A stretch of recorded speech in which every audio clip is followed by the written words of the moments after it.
So guys, I got the speaker off. See that? I got that off. And yeah. So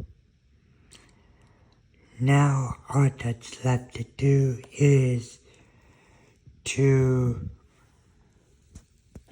reconnect this screen and see if it fits after I install like all of this